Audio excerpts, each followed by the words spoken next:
Welcome all of you again on my YouTube channel business studies. और आज हम लोग पढ़ेंगे मॉडल्स ऑफ SHRM के बारे में। SHRM means strategic human resource management. Okay, जो ये वाला जो सब्जेक्ट है वो दो टॉपिक से मिलके बना है ह्यूमन रिसोर्स मैनेजमेंट के, एक स्ट्रैटेजी से और एक ह्यूमन रिसोर्स मैनेजमेंट से। स्ट्रैटेजी का मतलब आप लोग जानते हैं, it is a plan of action, and human resource management से जब हम इसे जोड़ते हैं तो इसको क्या बोलते हैं? It is basically defined as the formulating, implementing and evaluating the HR policies. Okay, तो उसको बोलते हैं SHRM। अगर आपको इसका मीनिंग और अच्छे से जानना है तो आप मेरी दूसरी वीडियो जाके देख सकते हैं। इस टॉपिक से रिलेटेड 2 वीडियो अपलोड हो चुकी है जिसके अंदर हमने इसका मीनिंग, नेचर, स्कोप, ऑब्जेक्टिव्स, ये सब कुछ पढ़ा था। तो आज हम लोग बात करने वाले हैं मॉडल्स ऑफ SHRM के बारे में। तो there are basically 6 major model have been identified for human resource management. तो बेसिकली 6 ऐसे मॉडल हैं जो आइडेंटिफाई किए गए हैं। फर्स्ट ऑफ ऑल है हार्वर्ड मॉडल, सेकंड है गेस्ट मॉडल, देन है वारविक मॉडल, उसके बाद है फॉम्ब्रम मॉडल, देन है हाई कमिटमेंट मॉडल, उसके बाद है 5P मॉडल। तो आइए इनको वन बाय वन डिस्कस करते हैं हम लोग। सबसे पहला है गेस्ट मॉडल और दी हाई परफॉर्मेंस वर्किंग मॉडल। तो ये मॉडल क्या कहता है? This model basically proposed by guest. जैसा कि आप लोग नाम से ही जान सकते हैं कि किसके द्वारा ये प्रपोज किया गया है, गेस्ट के द्वारा। It involves the development of A number of inter related approaches which together impact favourably on the performance of the firm. Okay, तो ये क्या कहता है? इसके अंदर उन सभी इंटर रिलेटेड क्या होती है? जो एक दूसरे से संबंधित हो, ठीक है, जिनका एक दूसरे पे प्रभाव पड़ता हो। तो वो सभी अप्रोचेज जो इंटर रिलेटेड हैं और जो इकट्ठे होके परफॉर्मेंस पे फर्म की इफेक्ट डालते हैं, उन सबको इसके अंदर इन्वॉल्व किया गया है। तो कौन कौन से एरियाज हैं? लाइक प्रोडक्टिविटी हो गया, क्वालिटी हो गया, लेवल ऑफ कस्टमर सर्विस हो गया, growth, profit and delivery of increased share holders value. तो ये सभी ऐसे प्रोडक्ट है, ये सभी ऐसे अप्रोचेज हैं किसी भी ऑर्गेनाइजेशन के लिए जो मिलके ऑर्गेनाइजेशन की परफॉर्मेंस पे इफेक्ट डालेंगे। जैसे कि प्रोडक्टिविटी है, प्रोडक्टिविटी अगर आपकी अच्छी है, मतलब आप अच्छा उत्पादन कर पाते हैं, कम कॉस्ट में अच्छा उत्पादन कर पाते हैं, या कम टाइम में आप अच्छी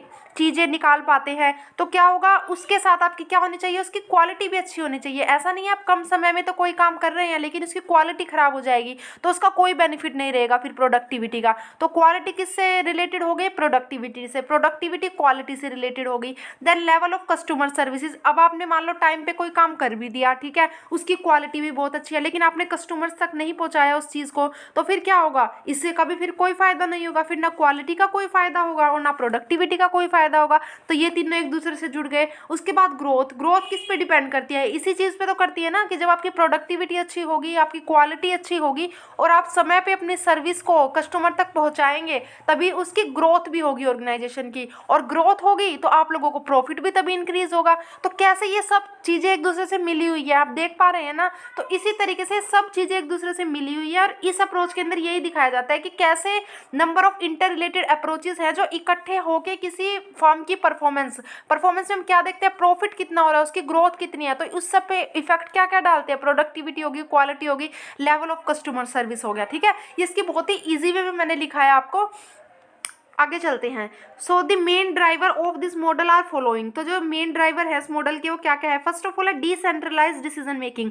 डिसेंट्रलाइज्ड डिसीजन मेकिंग क्या होती है? इसके अंदर कोई भी, जैसे हाई पावर पे कोई भी अगर डिसीजन लिया जाता है, ठीक है, तो उसे हर एक लेवल पे ऑर्गेनाइजेशन की डिस्कस किया जाता है, ठीक है, 1 बाय 1 लेवल पे। ऐसा नहीं है कि किसी एक ने कोई डिसीजन ले लिया, किसी हाई अथॉरिटी ने कोई डिसीजन ले लिया और उसने और किसी की सलाह नहीं ली और किसी के ओपिनियन नहीं लिए, नहीं। इसमें हर एक लेवल पे वो डिसीजन डिस्कस किया जाता है और हर एक लेवल के लोगों को इन्वॉल्व किया जाता है इस डिसीजन के अंदर, ठीक है।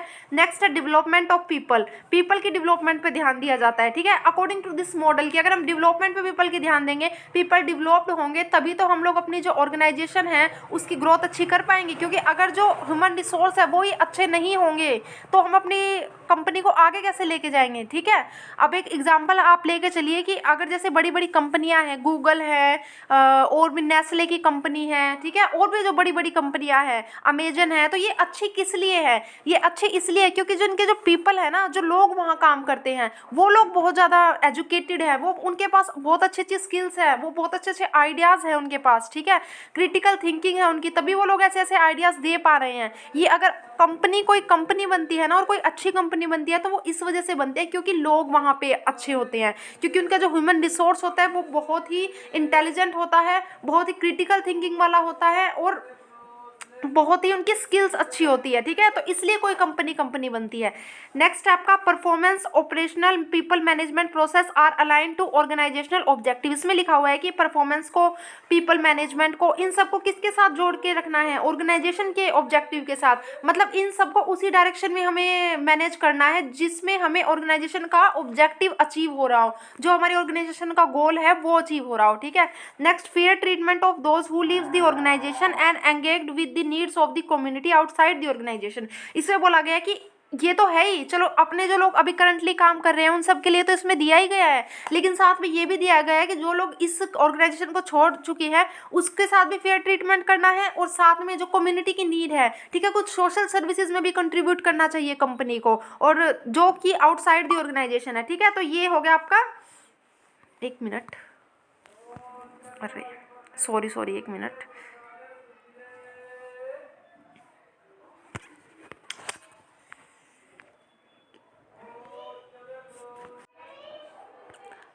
जिससे आपकी कंपनी इफेक्टिवली वर्क कर सके, ठीक है। तो ये था हमारा गेस्ट मॉडल, और मुझे लगता है बहुत ही आसान तरीके में मैंने तरीके से आप लोगों को समझाया है। फिर भी अगर आप लोगों को कोई प्रॉब्लम है तो आप लोग पूछ लेना कमेंट में। नेक्स्ट मॉडल की तरफ बढ़ते हैं, वो है हाई कमिटमेंट मैनेजमेंट मॉडल। तो ये मॉडल क्या कहता है?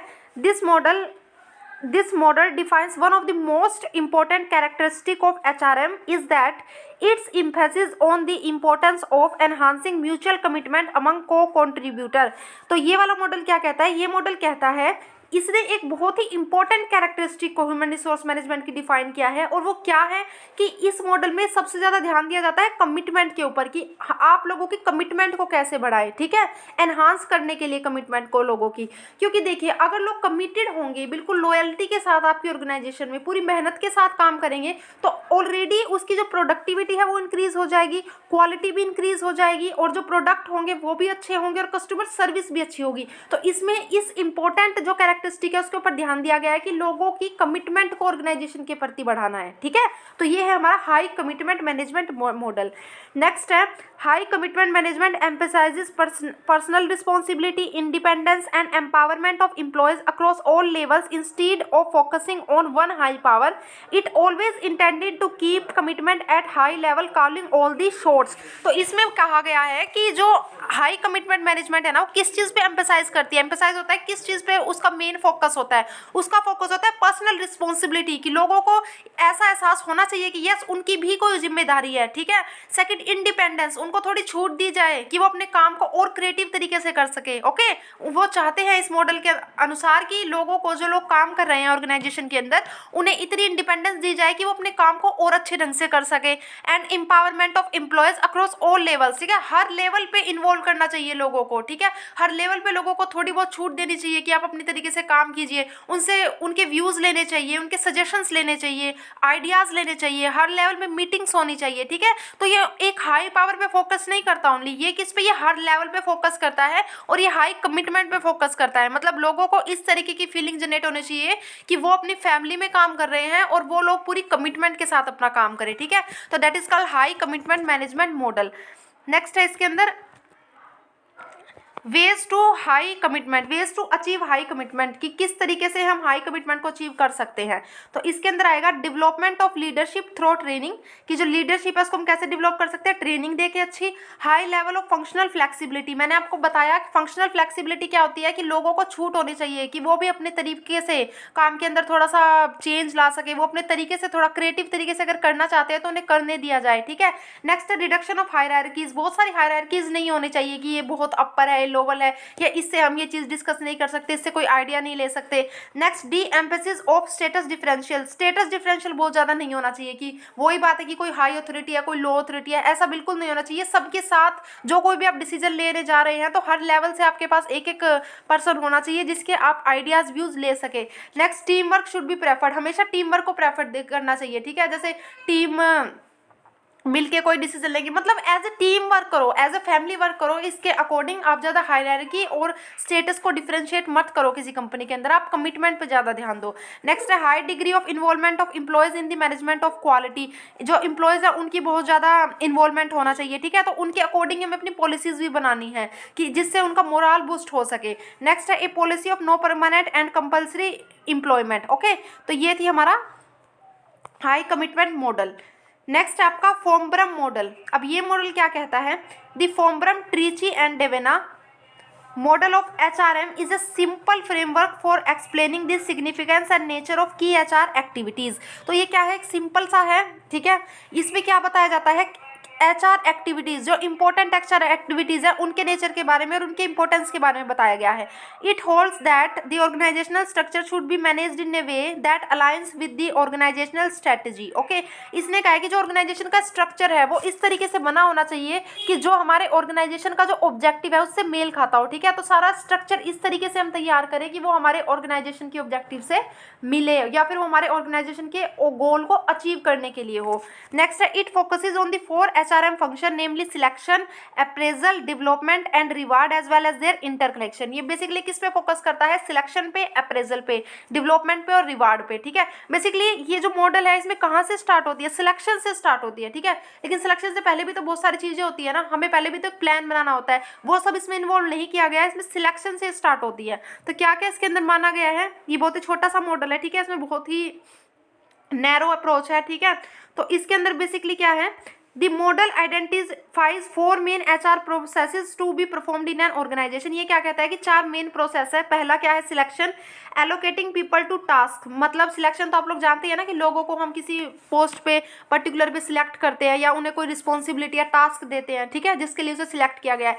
नेक्स्ट है अप्रेजल, असेसमेंट फॉर परफॉर्मेंस। उसके बाद हम क्या करते हैं, उनकी जो परफॉर्मेंस है उसको असेस करते हैं कि क्या उनकी परफॉर्मेंस हमारे स्टैंडर्ड के अकॉर्डिंग है या नहीं है। उसके बाद आता है reward, emphasis on the significance of compensation for result. ये क्या होता है कि हम क्या देते हैं, कंपनसेशन देते हैं रिजल्ट के लिए, ठीक है। तो इसमें भी इसमें जोर दिया गया कि कंपनसेशन इस हिसाब से दो कि वो लोग मोटिवेट रहे और अच्छे से अच्छा रिजल्ट लाने के लिए प्रेरित रहे। नेक्स्ट है डेवलपमेंट, इंप्रूविंग वर्कफोर्स टैलेंट। और लास्ट क्या है कि वर्कफोर्स टैलेंट को इंप्रूव करते रहना, समय समय पे ट्रेनिंग एंड डेवलपमेंट के प्रोग्राम ऑर्गेनाइज करवाना, ठीक है। उनकी पर्सनैलिटी में ध्यान देना कि क्या क्या चीज़ की कमी है, उन्हें उस चीज़ की ट्रेनिंग देना। तो ये सब इस मॉडल के अंदर आता है। बहुत ही छोटा सा मॉडल है क्योंकि ये 4 ही एस्पेक्ट को मेन डिस्कस करता है, सिलेक्शन को, अप्रेजल को, रिवार्ड को और डेवलपमेंट को। तो the HR cycle is made up of an interconnection of these processes. The emphasis of this model is on how the organization can use its resources best to respond external factors। तो ये model क्या कहता है, ये कहता है कि जो HR साइकिल है ना वो इन्हीं प्रोसेसेस से मिलके बनी हुई है। किस किस से, सिलेक्शन से, अप्रेजल से, रिवार्ड से और डेवलपमेंट से। और ये भी कहता है कि ये जो मॉडल है ना इस चीज़ पे जोर देता है कि किस तरीके से हम अपने जो रिसोर्सेज है, कौन से रिसोर्सेज, ह्यूमन रिसोर्सेज का बेस्ट यूज़ कर सकते हैं अपने ऑर्गेनाइजेशन को, ग्रोथ को बढ़ाने के लिए, ठीक है। तो ये भी है इस चीज़, इस मॉडल के अंदर डिफाइन किया गया है, ठीक है। तो बहुत ही छोटा सा मॉडल था, समझ में आ गया होगा आप लोगों की। नेक्स्ट है आपका हार्वर्ड मॉडल, ठीक है। अब ये पढ़ते हैं। तो the Harvard framework of HRM is an HR model that takes a more holistic approach to HR including different level of outcomes, ठीक है। अब ये क्या होता है, इसके अंदर एक बेसिकली किसी एक पार्ट को नहीं फोकस किया गया, ठीक है। जैसे कि पीछे वाला मॉडल था फोरब्रम, उसके अंदर क्या किया गया था, एक पर्टिकुलर जो 4 प्रोसेस थे उनको ही फोकस किया गया है, ठीक है। इसके अंदर ऐसा नहीं है, ये एक होलिस्टिक अप्रोच लेके चलता है। होलिस्टिक अप्रोच क्या होता है कि हम किसी एक पर्टिकुलर पार्ट को नहीं लेते, हम कंप्लीट यूनिट को लेते हैं, ठीक है। तो ये होल ऑर्गेनाइजेशन की डिफरेंट एक्टिविटीज को लेता है, ना कि उसके किसी एक पार्ट को, ठीक है। तो including different level of outcome, जैसा कि लिखा भी गया है। It also arranging how best to utilise human resource will assist an association with achieving its targets and objectives. ये किस चीज़ पे ध्यान देता है कि ह्यूमन रिसोर्स का किस तरीके से हम बेस्ट से बेस्ट यूटिलाइज कर सकते हैं ताकि जो उसको हम किससे जोड़ सके, अपने टारगेट और ऑब्जेक्टिव के साथ जोड़ सके, ठीक है। किस तरीके से, किस बेस्ट तरीके से, ठीक है। इस चीज़ पे ध्यान देता है कि किस बेस्ट वे से हम हम अपने ह्यूमन रिसोर्सेज को अपने ऑर्गेनाइजेशन के टारगेट्स के साथ जोड़ सकते हैं। It implies continuously searching for better method for utilising representatives to profit the association. ये कहता है कि हमेशा बेटर से बेटर मेथड खोजने की कोशिश करते हैं हम लोग कि किस तरीके से जो हमारे रिप्रेजेंटेटिव्स है, जो हमारे एम्प्लॉयज़ हैं, उनका प्रॉपरली यूटिलाइजेशन किया जा सके। ओके, ये था हार्वर्ड मॉडल। आगे पढ़ते हैं। The Harvard model for HRM is an HR strategy model comprises of 5 components. इसके अंदर क्या आते हैं? 5 कंपोनेंट्स आते हैं। ठीक है, फर्स्ट ऑफ ऑल है स्टेक होल्डर इंटरेस्ट। तो स्टेक होल्डर इंटरेस्ट ये 5 कंपोनेंट्स बेसिकली लेके चलता है। Stakeholder the model start on the left with stakeholder interest. These stakeholder include shareholders, management, employees groups, government and more. These interest define the model of HRM policies. मतलब कि हमारी जो भी HRM policies बनाई जाएगी वो इन लोगों को ध्यान में रख के बनाई जाएगी। स्टेक होल्डर्स कौन होते हैं? जो लोग भी किसी पर्टिकुलर ऑर्गेनाइजेशन के अंदर पार्टिसिपेट करते हैं किसी ना किसी तरीके से, उसमें आपके शेयर होल्डर्स आते हैं। तो अगर आपको अपने मान लो प्रॉफिट से रिलेटेड वो बनानी है, आपको बहुत ज़्यादा प्रॉफिट हो रहा है, तो ऐसा नहीं है कि आप सिर्फ अपने प्रॉफिट पे ध्यान देंगे, नहीं, आप उस प्रॉफिट शेयरिंग पे भी ध्यान देंगे कि किस तरीके से अपने प्रॉफिट को शेयर करना है आपको शेयर होल्डर के साथ। ठीक है, तो जो पॉलिसी है वो शेयर होल्डर को ध्यान में रख के बनानी है आपको। मैनेजमेंट से रिलेटेड पॉलिसीज आपको बनानी है तो मैनेजमेंट को आप ध्यान में रखेंगे कि कैसा स्ट्रक्चर है मैनेजमेंट का। एम्प्लॉयज़ को कोई पॉलिसी बनानी है तो उनकी सारी प्रॉब्लम को, उनके सारी इश्यूज़ को, उनकी सारी कंडीशंस को ध्यान में रख के बनाएंगे। ठीक है,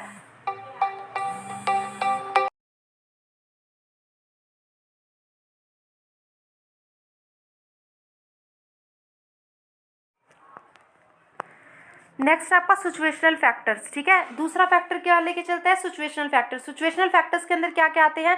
वर्क फोर्स कैरेक्टरिस्टिक होगी, यूनियन, ट्रेड यूनियंस होगी, ऑल अदर फैक्टर। ठीक है, और बाकी जो फैक्टर्स होते हैं सिचुएशनल्स होते हैं तो चेंज होते रहते हैं। ठीक है, जैसे टेक्नोलॉजी होगी, ओके, और जैसे आउटसाइड इन्वायरमेंट हो गया, और यूनियन, ट्रेड यूनियंस मैंने आपको बता दिया। तो ये है सिचुएशनल फैक्टर। एक ही इनको लेके चलता है कि जब भी हम पॉलिसी बनाएंगे तो इन चीज़ों को ध्यान में रखेंगे, और ये वाले फैक्टर्स हैं जो हमारी परफॉर्मेंस पे इफेक्ट डालते हैं ऑर्गेनाइजेशन की। ओके, नेक्स्ट आपका HR policies. Situational factor and stakeholder interest influence HRM policies.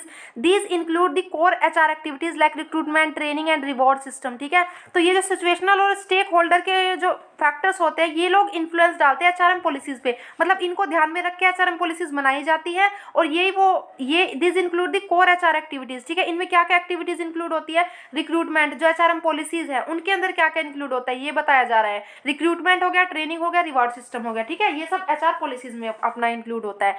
तो होप आपको समझ में आ रहा होगा। नेक्स्ट है आपका HRM outcomes. When done well, strategic HRM policies lead to positive HRM outcomes. These include retention, cost effectiveness, commitment and competence. अगर जो हम अपनी जो HRM पॉलिसी है उसको बहुत अच्छे तरीके से बनाते हैं, ठीक है, तो क्या होता है, इससे हमारा पॉजिटिव HRM आउटकम्स आते हैं, जैसे कि रिटेंशन हो गया, कॉस्ट इफेक्टिवनेस हो गया, कमिटमेंट हो गया एंड कॉम्पिटेंस हो गया। कमिटमेंट क्या होती है आपकी, कि अपने जो काम को पूरी लॉयल्टी के साथ करना। ठीक है, जब हमारी पॉलिसीज बहुत अच्छी होंगी तो उससे क्या होगा, हमें ये फायदा होगा कि जो हमारे एम्प्लॉयज़ हैं वो बहुत अच्छे से अपने कमिटमेंट के साथ पूरा काम करेंगे। कॉम्पिटेंस हो गया उनकी स्किल्स को इंप्रूव करना। कॉस्ट इफेक्टिवनेस, ठीक है, मैंने आपको बताया था कि कम समय में अच्छा काम करना या कम कॉस्ट में अच्छा उत्पाद करना। ठीक है, तो उसको बोलते हैं हम लोग कॉस्ट इफेक्टिवनेस। नेक्स्ट है आपका लॉन्ग टर्म कॉन्सिक्वेंसेज। अब हम देखते हैं कि लॉन्ग टर्म रिजल्ट क्या आएंगे। The positive HRM outcomes lead to long term consequences. These can be individual, organisation and societal. तो ये कह रहा है कि अगर आपका जो HRM का जो रिजल्ट है वो पॉजिटिव होगा तो आपको लॉन्ग टर्म में वो इफेक्ट डालता है, ठीक है, आपके ऑर्गेनाइजेशन के ऊपर। और ये इंडिविजुअल भी हो सकता है, ऑर्गेनाइजेशनल भी हो सकता है और सोसाइटल भी हो सकता है। तो ये था हमारा हार्वर्ड का मॉडल। नेक्स्ट है आपका वार्विक मॉडल। तो ये मॉडल क्या कहता है? The Warwick model of HRM was created by two University of Warwick scholars Henry and Pettigrew. The Warwick model is a human resource management model that maps the connection between external environmental factors and explore how HRM adapt to change in these factors. अच्छा, ये क्या कहता है? ये आपको connection बताता है किसके बारे में, जो एक्सटर्नल हमारे फैक्टर्स होते हैं ना, इन्वायरमेंटल फैक्टर्स, और जो HRM मैनेजमेंट है, तो किस तरीके से उनके बीच में कनेक्शन है और किस तरीके से HRM मैनेजमेंट अपने आप को चेंज करती है उन फैक्टर्स के अंतर्गत। ठीक है, तो it recognise that businesses strategy and HRM are affected by external and internal factors. ये क्या कहता है? ये दोनों चीज़ों को लेके चलता है कि जो हमारी जो HRM है ना, मैनेजमेंट है हमारी, वो दोनों चीज़ों से इफेक्टेड होती है, एक्सटर्नल से भी और इंटरनल से भी। नेक्स्ट है आपका the element of the Warwick model are as follows. तो कौन कौन से एलिमेंट है? First of all outer context. Outer context के अंदर क्या आता है? सोशियो इकोनॉमिक, ठीक है, जैसे मैंने आपको बताया कि बाहर में इकोनॉमी में क्या चल रहा है, रिसेशन चल रहा है, महंगाई बढ़ गई है या डाउन टर्न आ रहा है, ठीक है, तो क्या है इकोनॉमी के अंदर, डाउन चल रहा है या फिर बहुत ज़्यादा इंक्रीज हो गया है, एकदम से महंगाई बहुत ज़्यादा इंक्रीज हो गई है, ठीक है, तो सोशियो इकोनॉमिक फैक्टर ये आउटर कॉन्टेक्स्ट के अंदर आते हैं, ये भी इफेक्ट डालते हैं ऑर्गेनाइजेशन की परफॉर्मेंस पे। नेक्स्ट आपका टेक्निकल, टेक्नोलॉजी, ठीक है, टेक्नोलॉजी बहुत इफेक्ट डालती है। नेक्स्ट है पॉलिटिकल, लीगल, जो पॉलिटिकल और जो लीगल फैक्टर्स होते हैं वो भी इफेक्ट डालते हैं। नेक्स्ट है कॉम्पिटिटिव, ठीक है, तो कॉम्पिटिटर कैसे आ रहे हैं आपकी, कैसी उनकी स्ट्रेटजी है, कैसा वो प्रोडक्ट लेके आ रहे हैं, तो ये सब तो ऑब्वियसली इफेक्ट डालेंगे, ठीक है। नेक्स्ट है आपका इनर कंटेक्स्ट। अच्छा, फॉर्म स्पेसिफिक और माइक्रो इन्वायरमेंटल फोर्सेस। इनर क्या क्या होते हैं? हमारे ऑर्गेनाइजेशन का कल्चर कैसा है, उसका स्ट्रक्चर कैसा है, पॉलिटिकल लीडरशिप कैसी है वहाँ पे, टास्क टेक्नोलॉजी कैसी है, बिजनेस के आउटपुट कैसा आ रहा है, तो ये सब चीज़ें ऑलरेडी इफेक्ट डालेंगी। इसमें ऐसा कुछ समझाने लायक नहीं है, आप लोगों को पता है कि ये किसी ना किसी रूप में हमारी परफॉर्मेंस पे इफेक्ट डालेगी, ठीक है। जैसे हमारी लीडरशिप कैसी है, अगर हमारी लीडरशिप अच्छी नहीं है तो फिर हमारी जो परफॉर्मेंस है वो सारी खराब होगी ना, नीचे भी खराब होगी, क्योंकि जो मेन जो एक इंपॉर्टेंट डिसीजन लिया जाता है वो ऊपर लिया जाता है लीडरशिप के द्वारा, और अगर वो ही अच्छी नहीं होगी तो जो वो डिसीजन हमारे द्वारा जो लिया जाएगा वो हमें हमेशा लॉस में ही लेके जाएगा, ठीक है। तो इस तरीके से ये भी इफेक्ट डालते हैं। नेक्स्ट है आपका बिजनेस स्ट्रेटेजी कंसेप्ट। इसमें बिजनेस के ऑब्जेक्टिव्स क्या हैं, क्या जो हमारे ऑब्जेक्टिव हमने बनाए थे वो उस चीज़ से मेल खा रहे हैं, प्रोडक्ट मार्केट कैसी है, स्ट्रेटेजी और टैक्टिक्स कैसे है, ठीक है, ये बिजनेस स्ट्रेटेजी के हो गए। नेक्स्ट है आपका एचआरएम के कॉन्टेक्स्ट में, इसमें क्या होते हैं, रोल क्या है एचआरएम का, डेफिनेशन, ऑर्गेनाइजेशन, एचआर आउटपुट कैसा है, कंटेंट कैसा है, फ्लोज कैसा है, work system, reward system, employees relations, ठीक है, जितने भी एचआरएम के टॉपिक आते हैं वो सब इसके अंदर इंक्लूड होते हैं, ठीक है। बेसिकली ये उसकी तरह ही है, ये बेसिकली जो आपका हार्वर्ड मॉडल था ना उसी की तरह होता है। इसमें एक बस थोड़ी सी चीज़ ये होती है कि इसमें बिजनेस जो स्ट्रेटजी के कॉन्टेक्स्ट होते हैं ये थोड़े एक्स्ट्रा होते हैं, ठीक है, बाकी इसमें सब चीज़ें भी सेम होती हैं जो हमने पहले पढ़ी है हार्वर्ड के अंदर। नेक्स्ट है आपका 5P मॉडल। तो 5P मॉडल क्या कहता है? 5P model is a form of strategic HRM developed in 1992 by Randall S. Kuehler। तो इनके द्वारा डेवलप किया गया था। As its name suggests 5P, देखो इसके नेम में पता चल रहा है 5P मतलब 5P की बात हो रही होगी, तो वो क्या है 5P? This model is based on 5 constitutional aspects, purpose, principle, process, people and performance, ठीक है, तो इन पे ये बेस है। तो क्या क्या बताया गया इसमें? According to this framework aligning and balancing these 5 principle leads to achieving company success. इसमें कहता है कि इन 5 प्रिंसिपल को आपको बैलेंस करके चलना है अगर आपको कंपनी को ग्रोथ करना है और आपकी कंपनी को प्रॉफिट करवाना है, तो आपको ये 5 फैक्टर्स हैं, इनको हमेशा 5 प्रिंसिपल्स को हमेशा माइंड में लेके चलना होगा, इनको बैलेंस करके चलना होगा। पहला है आपका purpose. It is defined as the organisation vision, mission and primary objectives. मतलब हमें हमारा ऑब्जेक्टिव है ना वो क्लियर होना चाहिए कि हम क्या ऑब्जेक्टिव लेके चले थे और वो ही हमें आगे लेके चलना है। ऐसा नहीं है कि हम ऑब्जेक्टिव कुछ और लेके चले थे, हो कुछ और रहा है। तो जो ऑब्जेक्टिव लेके चले थे उसको हमेशा माइंड में होना चाहिए, हमारे क्लियर होना चाहिए कि हाँ ये हमारा उद्देश्य है, अदरवाइज हम कंफ्यूज हो जाएंगे, ठीक है, फिर हम अचीव क्या करेंगे अगर हमारा उद्देश्य क्लियर नहीं होगा। तो ऑब्जेक्टिव क्लियर होना चाहिए। नेक्स्ट है principles. Principle are defined as operational protocol set to lead to achieving a purpose, ठीक है, ये क्या होते हैं? वो प्रोटोकॉल्स होते हैं जो हम किसी पर्टिकुलर पर्पस को अचीव करने के लिए, प्लान ऑफ एक्शंस बोलते हैं इनको, ठीक है, उनको लेके चलते हैं हम किसी पर्टिकुलर पर्पस को अचीव करने के लिए। तो प्रिंसिपल्स हमें पता होने चाहिए अच्छे से। नेक्स्ट है आपका process. It include organisation, architecture, system and method of operation. इसमें मेथड ऑफ ऑपरेशन है कि मेथड ऑफ ऑपरेशन कैसा होगा, ये भी हमारा बहुत इफेक्टिव होना चाहिए, ठीक है, क्योंकि देखिए अगर हमारा प्लान ऑफ एक्शन बहुत इफेक्टिव होगा तभी हम किसी चीज़ को पॉजिटिव रिजल्ट की होप कर सकते हैं या कोई पॉजिटिव रिजल्ट हम अचीव कर सकते हैं, ठीक है, जब हमारा मेथड ऑफ ऑपरेशन इफेक्टिव होगा। नेक्स्ट है people. These are the vital HR resource performing task in line with the appointed principle and processes. मतलब जो HR रिसोर्स होते हैं वो तो बहुत ज़्यादा इंपॉर्टेंट होते हैं, ठीक है, तो किसी भी प्रिंसिपल और प्रोसेसेस को जब हम देखें कि हमारा ये प्रिंसिपल लेके चलना है या ये प्रोसेस लेके चलना है तो किससे रिलेटेड होना चाहिए? HR ह्यूमन रिसोर्स को दिमाग में रख के बनाना चाहिए, क्योंकि ये बहुत ज़्यादा इंपॉर्टेंट होते हैं, ठीक है, जो पीपल होते हैं तभी तो हमारी ग्रोथ कर सकती है ऑर्गेनाइजेशन, जब वहाँ के पीपल इफेक्टिव होंगे, ठीक है, ह्यूमन रिसोर्स हमारी इफेक्टिव होगी। नेक्स्ट है performance. Performance ultimately is the result that can be measured by the appropriate standard. और परफॉर्मेंस के लिए हमारे पास कुछ स्टैंडर्ड होने चाहिए जिनसे हम नाप सके कि हाँ हमारी परफॉर्मेंस इन स्टैंडर्ड जो हमने लिखे थे, इनको बोलते हैं प्री डिटरमाइंड स्टैंडर्ड, कि जो प्री डिटरमाइंड स्टैंडर्ड हमने बनाए थे उसके अकॉर्डिंग है या नहीं है। ओके, तो ये थे हमारे आज का, मैंने आपको सारे मॉडल डिस्कस कर दिए। अगर फिर भी आपको कुछ समझ में नहीं आता तो आप कमेंट सेक्शन में पूछ सकते हैं। धन्यवाद।